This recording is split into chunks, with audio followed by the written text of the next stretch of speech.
Welcome to our 2024 presidential election coverage. Many of you have been with us since the primary season, and that has certainly been a long time, almost a year and a half ago. But anyway, let's get started with our coverage. Tonight we have Jon Ossoff for the Democrats, the senator from Georgia who won the nomination in an upset over Kamala Harris, who is now his running mate. Meanwhile, Nikki Haley, the incumbent vice president, who fended off challenges to her path to the nomination and now has Marco Rubio, another former candidate, as her running mate.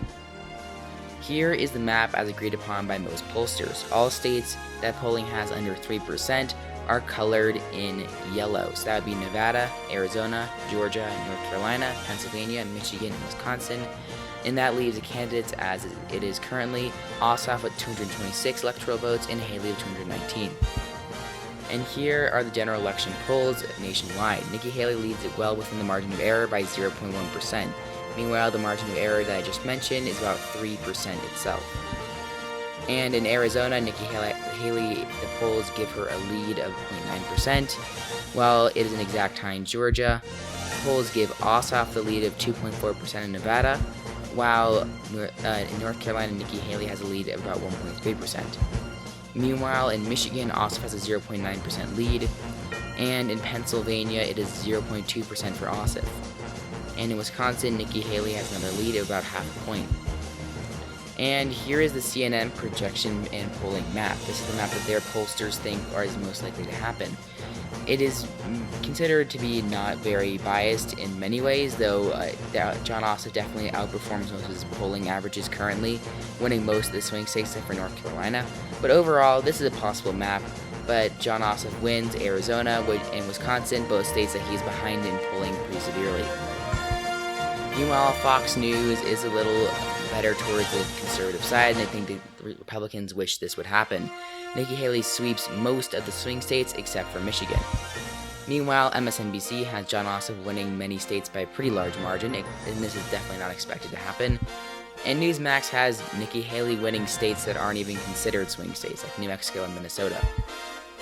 And here is the Senate as agreed upon by most pollsters. As you can see, we have a very large number of states considered too close to call. For example, Montana, Nevada, Arizona, Texas, Wisconsin, Ohio, Pennsylvania, and Florida.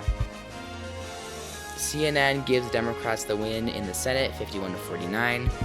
Meanwhile, Fox News has it as an exact tie, meaning that the vice president, whoever wins the presidential election, would decide who controls the Senate. MSNBC has Democrats winning 52-48, while Newsmax has Republicans winning 57-43. And in the Senate, we have some polls. Kyrsten Sinema is ahead by about 1% over Andy Biggs. Meanwhile, Anna Eskamani is 0.1% behind Rick Scott. Eskamani has actually brought a lot of energy to the Florida race and made it far closer than expected. Meanwhile, Michigan, Rashida Tlaib and Steven Crowder, both pretty far on the ideological fringes of their parties, are pretty close. 0.1% separates the two candidates. There's actually a pretty strong write-in effort for Debbie Stabenow, who is the incumbent senator who retired.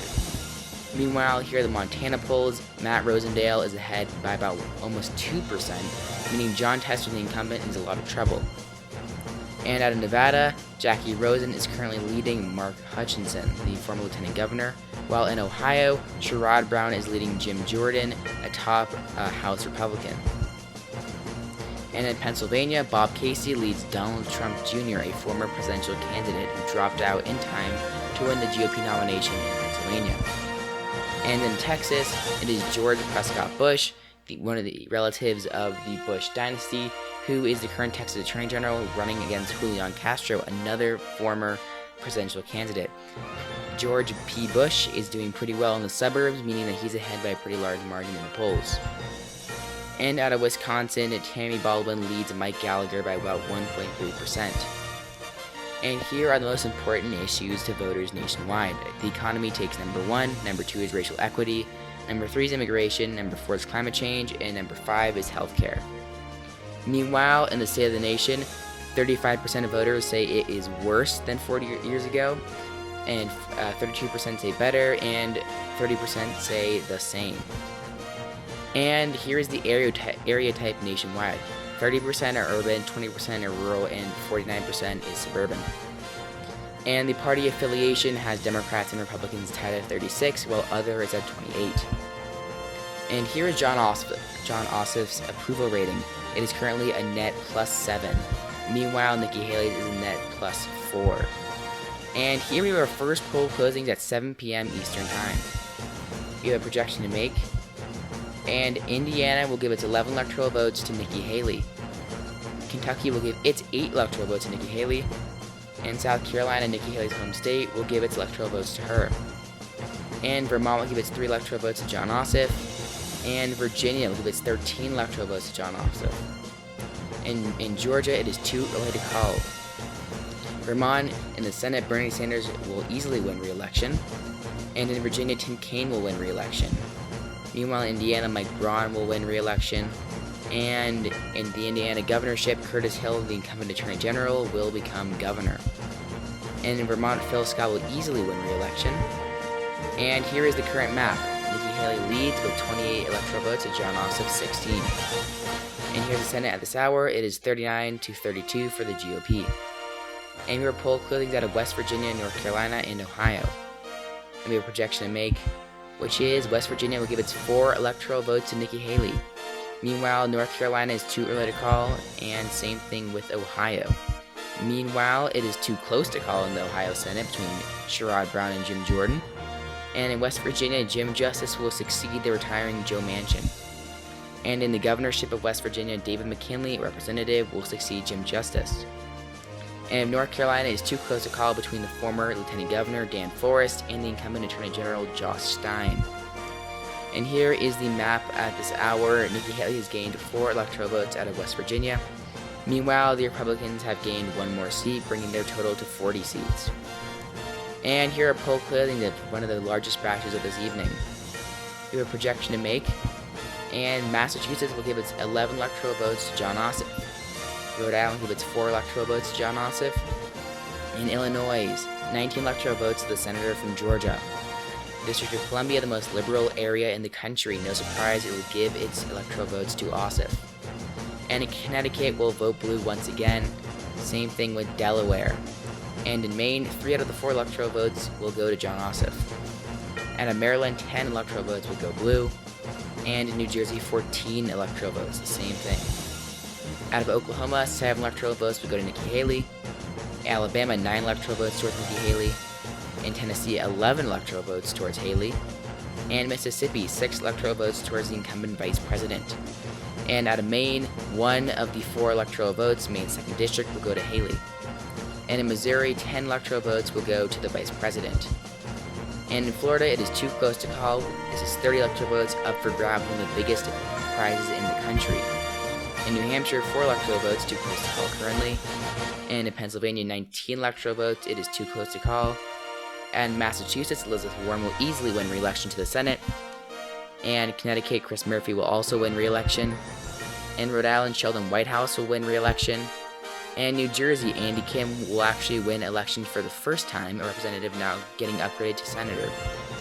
In Delaware, Tom Carper will win re-election. In Maryland, Ben Cardin will win re-election. And in Maine, Jared Golden will succeed Angus King, the retiring independent senator. In Tennessee, Marsha Blackburn will continue her time as senator. And in Mississippi, Cindy Hyde-Smith will also stay on as senator for Mississippi. And in Missouri, Josh Hawley will easily win re-election. And in Florida, it is too close to call between Anna Eskamani and Rick Scott. In Pennsylvania, Bob Casey and Donald Trump Jr., it is currently too close to call. And in New Hampshire, the governorship, Chris Pappas will easily win re-election. He's pretty popular there, surprisingly. And in Delaware, Matthew Dent will win election to his first term. And in Missouri, Mike Parson will easily win re-election. And we have our 8:30 p.m. poll closings out of Arkansas. For a projection to make, Nikki Haley will easily win Arkansas's 6 electoral votes. And as you can see on the Road to 270 map, it is 90 for Ossoff and 82 for Haley. And the Senate, it is currently 39 to 43. The GOP has a 4-seat advantage. And we have another large batch of poll closings. A projection to make, and that is Colorado's 10 electoral votes will easily go to Jon Ossoff. He's quite popular here and will win it with ease. New Mexico, 5 electoral votes will go blue yet again. And in New York, 28 electoral votes, another blue victory. And in Kansas, 6 electoral votes go to Haley. And in Louisiana, 8 electoral votes go to Haley.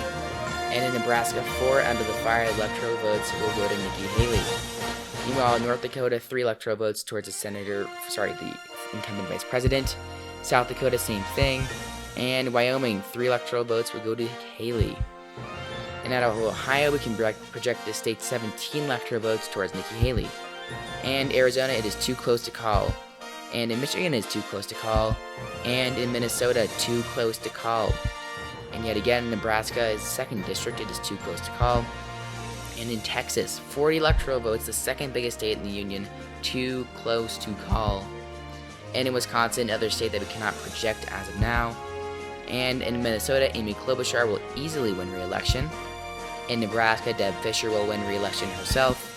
In New Mexico, Martin Heinrich will win election to another term. And in New York, Kirsten Gillibrand will also continue her time as senator. And North Dakota, Kevin Cramer will win re-election to a 2nd term, far easier than his first. And in Ohio, Sherrod Brown will actually defeat Jim Jordan. Despite Nikki Haley winning the state on presidential level, Brown will narrowly overcome Jordan's challenge. And in Wyoming, John Barrasso will win re-election. And in Arizona, it is too close to call between Sinema and Andy Biggs. And in Michigan, too close to call. Same thing with Texas and Wisconsin. And in the North Dakota governorship, we can project Doug Brennan will easily win re-election. And here is the current map. It is 133 for Ossoff, 126 for Haley. And in the Senate, it is a 3-seat difference between the Republicans, 46, and the Democrats, 43. And here are our poll closings, or 10 p.m. poll closings out of Iowa, Montana, Nevada, and Utah. And we have a projection to make. Montana's 4 electoral votes would go to Nikki Haley. Same thing with Utah's 6. And Iowa, another 6 electoral votes to Haley. We're calling this state pretty early. It's rather surprising that we can call a state this early, considering the fact that about 10 years ago, it was then a likely Democratic state. And in Florida, we can project this state's 30 electoral votes to Nikki Haley. This is the home state of her running mate, Marco Rubio, and Haley is quite popular here. And out of Texas, another big win for Haley, 40 electoral votes towards the incumbent vice president. And New Hampshire, 4 electoral votes to Jon Ossoff, a small comfort to him after losing both Texas and Florida. And same thing out of Minnesota, 10 electoral votes to Jon Ossoff. And in Nevada, it is too close to call. And Utah, John Huntsman, after primarying Mitt Romney, he won as a pro-Trump candidate. And in Montana, John Tester and Matt Rosendale, it is too close to call. And in Nevada, we cannot project this race at this time. Montana, Greg Gianforte will easily win re-election. And in Utah, Spencer Cox will win re-election. And here is the current Road 270 map. Nikki Haley got massive boosts from the 2 of the biggest states in the union, Florida and Texas. She's now at 212 electoral votes, and Ossoff is at 147, trailing rather far behind. And Senate at this hour, the Republicans have gained 1 seat, now at 47. And here are 11 p.m. poll closings out of some very big states: California, Hawaii, Idaho, Oregon, and Washington. And we have a projection to make. California will give its 55 electoral votes to Jon Ossoff, not a surprise, but definitely a big win for him. And in Hawaii, 4 electoral votes to Ossoff, and out of Oregon, 8 electoral votes to Ossoff, and Washington, 12 electoral votes to the senator from Georgia. Out of Idaho, 4 electoral votes to the incumbent vice president. In California, in the Senate, Ro Khanna will win election to his first term, succeeding Dianne Feinstein and beating out a more moderate Democrat. And in Washington, Maria Cantwell will easily win re-election. And in Pennsylvania, Bob Casey will triumph over Donald Trump Jr. to win another term as Pennsylvania senator. In Texas, George Bush will beat out Julian Castro with a large amount of support from the suburbs and the rural areas. And in Washington, Jay Inslee will easily win re-election. In North Carolina, Josh Stein. This is actually kind of surprising, as Dan Forest was doing very well in preliminary polling, but Josh Stein is actually quite popular. He campaigned a lot with Roy Cooper and made sure to tie himself as closely as possible with the popular incumbent governor. And we have poll closings out of Alaska, the only state to have its polls closed at 1 a.m. And we have a projection to make. Alaska's 3 electoral votes will easily go to Nikki Haley. And Nebraska's 2nd district will go to Jon Ossoff. And in Arizona, we now have some numbers here. As you can see, about 80% of the vote is in, and Nikki Haley has about a 20,000 vote lead. Meanwhile, in Georgia, Haley has about a 100,000 vote lead. And in Michigan, Ossoff has the lead of about 200,000 votes. And in Nevada, Ossoff has another lead. And in North Carolina, Haley is leading by about 600,000 votes. And in Pennsylvania, Ossoff has a 500,000 vote lead. Meanwhile, in Wisconsin, Nikki Haley has a pretty large lead. And here we have the current map. Jon Ossoff has caught up with Nikki Haley, 226 electoral votes for Ossoff and 219 for Haley. And we are now at the map that you saw in the beginning. The states currently not filled out are the same ones that were considered too close to call. And again, it was Arizona, Georgia, Nevada, Michigan, Wisconsin, Pennsylvania, and North Carolina. And in Arizona, it is too close to call. Kyrsten Sinema is still leading though. And in Florida, it is dead heat between Anna Eskamani and Rick Scott. And for those who do not know, Anna Eskamani is actually a representative from Orlando's district who succeeded Val Demings, who retired to run for Senate against Marco Rubio. And in Michigan, it is too close to call between Rashida Tlaib and Steven Crowder. Debbie Stepanow's write-in campaign has actually gotten her a lot of support, getting about 10% of the vote. So it really matters which candidate can get the most support out of their bases. So Rashida Tlaib is relying on very heavy support out of Detroit, and Steven Crowder is hoping that the rurals will pull him through. And in Montana, it is still too close to call. It is dead heat between Jon Tester and Matt Rosendale. And in Nevada, Jackie Rosen is still leading, albeit rather narrowly. And in Wisconsin, Mike Gallagher has actually taken the lead over Tammy Baldwin, but a decent amount of the vote is still left to count. And the Senate at this hour, it is 48 to 46. The Republicans need 2 more seats if Nikki Haley wins, and 3 more if Ossoff wins. So they simply need to hold on to their seat in Florida to get 49, and then they need to unseat 1 or 2 incumbents. So that could be possible in Montana, as Jon Tester is down right now, so that gets them to 50. And then essentially they need to either beat Jackie Rosen, Kyrsten Sinema, Tammy Baldwin, or Rashida Tlaib. And we have a projection to make. We can project that Jackie Rosen will win the Nevada Senate race against Mark Hutchinson. Meanwhile, Rashida Tlaib will actually triumph over Steven Crowder despite being down in the polls. She got massive turnout out of Detroit to narrowly carry her over the finish line. And here's the Senate at this hour. It is 48-48. 4 seats left uncalled. So the Democrats or Republicans want to win control of the Senate. If either of their party's candidates lose, they both need 3 seats. So for the Democrats, the most likely scenario is that they hold on to their seats in Arizona, Montana, and Wisconsin. While Montana isn't looking too likely right now, it is certainly a possibility. Meanwhile, the Republicans need to hold on to their seat in Florida, beat out Jon Tester, and that gets them to 50. If Nikki Haley loses, they need either Wisconsin and Tammy Baldwin to be unseated, or Kyrsten Sinema to be unseated in Arizona.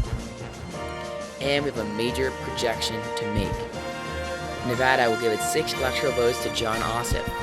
Meanwhile, Michigan will give its 15 electoral votes to Jon Ossoff. These are big wins for Ossoff here. And North Carolina, this is actually rather a big loss for Jon Ossoff, but a big win for Nikki Haley. 16 electoral votes will go to the incumbent vice president. And here is a map at this hour. As you can see, Jon Ossoff has 247 electoral votes. Meanwhile, Nikki Haley has 235. And we have a major projection to make. Wisconsin, Tammy Baldwin will win re-election as the senator from the state. And in Montana, Matt Rosendale will unseat Jon Tester. This state's partisan lean was too much for Tester to overcome, and Matt Rosendale will now be the senator from Montana. And here is the Senate at this hour, 49-49. The Republicans need to win both seats to get an outright majority if Ossoff wins, and same thing with the Democrats.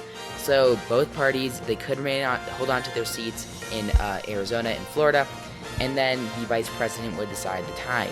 So as you will see soon, Kyrsten Sinema is doing pretty well. Same thing with Rick Scott. So it's entirely possible that we have a split Senate. And we have a major projection to make. Arizona will give its 11 electoral votes to Nikki Haley. This is a hold from 2020. Jon Ossoff hoped that he and Kyrsten Sinema could flip the state, but nevertheless, Haley will win it. Meanwhile, on the Senate level, Kyrsten Sinema will rather surprisingly beat Andy Biggs, despite Nikki Haley winning, she will win on the Senate level. This is because of stronger support from the suburbs, since Andy Biggs is rather conservative. Meanwhile, Pennsylvania will give its 19 electoral votes to Jon Ossoff. And out of Wisconsin, Nikki Haley will win 10 electoral votes. This is another hold from 2020, and it is definitely one of the key pathways to victory for Nikki Haley. She needed to win both Wisconsin and Arizona. And here is the map, as you can see. So Nikki Haley needs to win Georgia. Same thing with Jon Ossoff. And if Haley wins Georgia, it actually will be the same map from 2020. So that is rather interesting, but of course Haley would actually win an outright majority of 270, rather than Donald Trump's having to go to the House instead of having it decided by the Electoral College. And in Georgia, we have some numbers here. So Nikki Haley leads by around 300,000 votes, nearly 400,000. About almost 700,000 are still left to count, meaning that this race could certainly sway to Ossoff if enough of the suburban vote goes to him in the next few hours. And here is the Senate at this hour. Democrats have 50 seats. So if Jon Ossoff wins, they will control the Senate. But the Republicans still actually have a shot, as if Nikki Haley can get strong enough suburban support in Georgia, they would then control the Senate if they held on to Florida. And so here are our numbers out of Florida. Anna Eskamani has a narrow 200,000 vote lead, actually a little under that. 300,000 votes remain, so that means that Anna Eskamani needs to hold on to her lead and narrowly beat out Rick Scott. So Rick Scott is rather unpopular compared to Marco Rubio and Ron DeSantis in the state. He has far less suburban support than Nikki Haley did, and this means that he will be that he's currently trailing behind Haley on the bottom of the ballot. Anna Eskamani has brought a lot of energy and money into this campaign. She definitely energized voters, especially in the urban areas. And she really attacked Rick Scott for more of his conservative stances and got many of the suburbs to swing to her. And finally, Anna Eskamani was one of the best fundraisers that the Democrats could find. She managed to raise plenty of money to compete with Rick Scott. And here is our what-if map. This is if Nikki Haley continues her lead in Georgia and wins 272 to 266. It'd be very narrow, but it would be a win for Haley nonetheless. And here's Ossoff victory scenario. If he wins the state of Georgia, remember, Jon Ossoff is a senator from Georgia. He is pretty popular.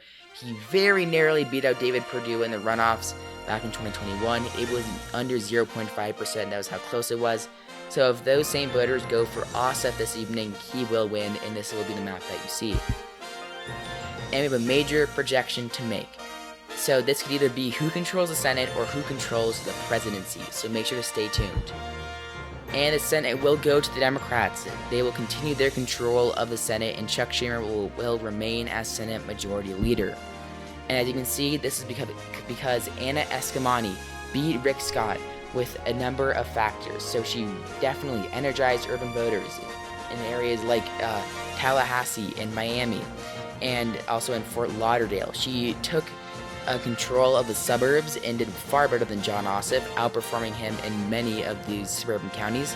And she brought enough money in to really get out the vote for many of her urban voters, and that was enough to have her win. Meanwhile, the House will actually go to the Republicans. This is rather surprising, as Democrats were expected to win, but it's very narrow. You'll see a map coming up rather soon. So we'll show you the House map after this, but here's a Senate map. It is 51-49. The Democrats flipped Florida and held on to most of their seats. Meanwhile, the Republicans flipped West Virginia and Montana.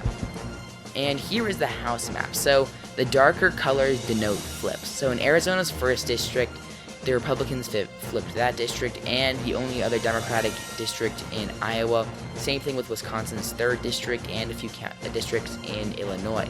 Meanwhile, the Republicans actually flipped a district in suburban Detroit, and in Texas, in the Rio Grande Valley, they actually flipped a seat there.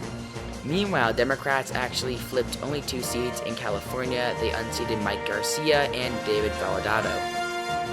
But now it is currently 216 to 219.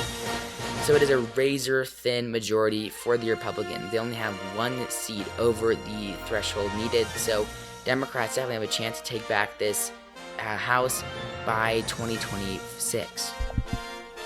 And we have some new numbers out of Georgia. Jon Ossoff is ahead by about 100,000 votes.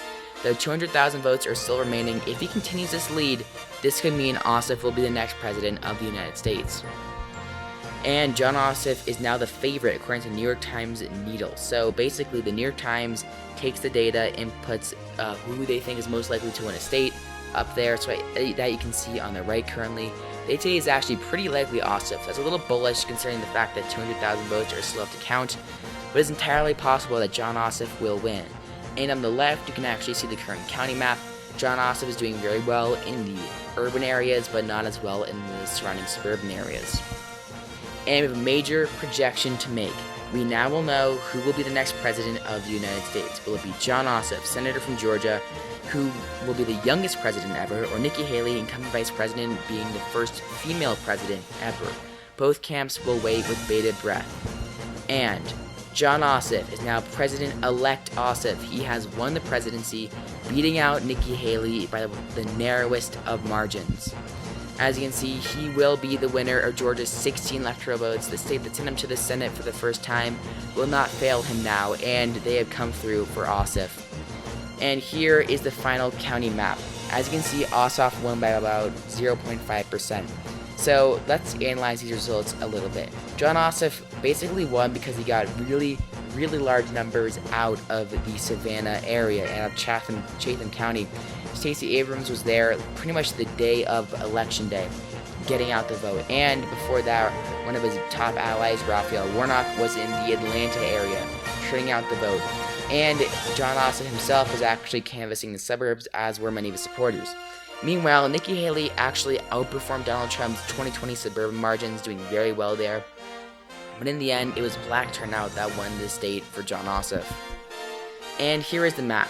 A few minutes before this, you saw this only as a possibility, but in fact, it is actually now a reality for Jon Ossoff. And Nikki Haley has conceded in a speech in South Carolina. She confirmed that she has called Jon Ossoff and conceded the race to him. Meanwhile, Jon Ossoff and Kamala Harris have made their victory speeches. They waited till the next morning and came out in the campaign headquarters in Atlanta to make these speeches. So there we have it. Thank you everyone for watching this video. It was really fun to make this. This is about 200 slides compared to my usual 100 slides. If you haven't seen the entire series, check out the playlist that will likely be linked somewhere around here. And subscribe if you enjoyed this. I'll be making a 2028 series, so I hope you will enjoy that. Like this video if you enjoyed it, and thank you all for watching. I'll see you all next time.